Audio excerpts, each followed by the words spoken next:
It is Boston, early 1775.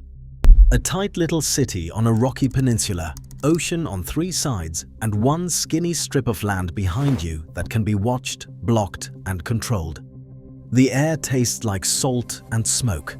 The streets are narrow, brick, wood, and mud, and on almost every corner, it feels like you could hear a whisper or the soft click of a musket being made ready. British soldiers are everywhere. Not charging, not yelling, just there. Standing in doorways, moving in pairs, watching faces, watching hands. And the city is trying to act normal, but you can feel it cracking. Look up. Church steeples slice the sky like pins on a map. Look out. Wharves reach into the harbor like fingers, masts creak, ropes snap, and warships sit heavy on the water.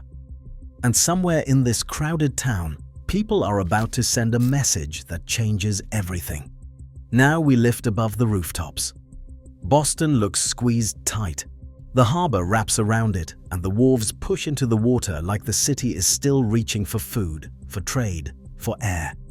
To the west is Boston Common, open ground that should feel peaceful but can become a stage for power. And behind the city is the real pressure point, Boston Neck. One narrow gateway, one choke point, one place where a guard can decide if you leave or if you are stuck. Drop back down to street level. Dock Square hits you with noise, wagon wheels, shouted prices, gulls fighting over scraps, fish on rough boards, flour dust in the air, sticky barrels that smell like molasses and rum. But people are not just shopping. They are scanning, listening, reading the mood like a storm forecast. And there is Faneuil Hall, half marketplace, half rumor machine. Down below, trade tries to pretend it is just another day. But above, voices sharpen. A butcher leans in. A sailor mutters about ships out in the harbor. A shopkeeper whispers the word blockade like it is a disease. In this town, fear spreads fast because everybody is carrying it. Now King Street. Tight, busy, tense. The old State House looms over the road like it's trying to remind everyone who is in charge.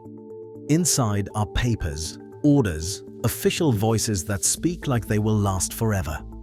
But outside, the city stares back, not cheering, not bowing, just watching. A few blocks away, Old South Meeting House feels like the opposite of official power. It's packed, hot with bodies. Boots thud on wooden floors. The crowd moves like one organism, listening, reacting, pressing closer. In Boston, power is not only in buildings. Power is in bodies, in how many show up, how long they stay, and what they refuse to forget.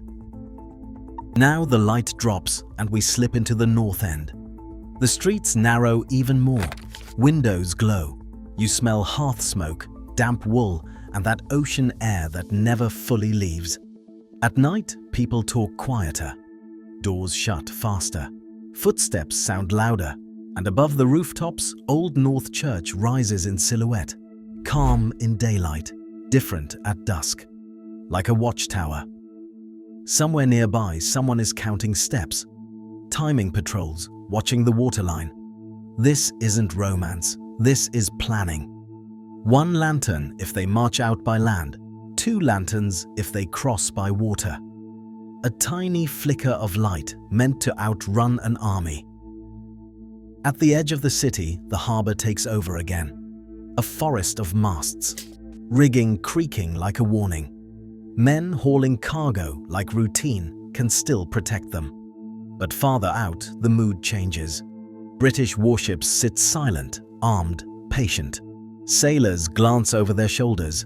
Dock workers keep their heads down. A port is supposed to be a mouth, taking in goods, sending out wealth. In 1775, Boston's mouth is being pinched shut, and everyone can feel the city getting hungry. And if you want more walking through history, reconstructions like this, hit like, subscribe, and tell me in the comments what city and what year you want next.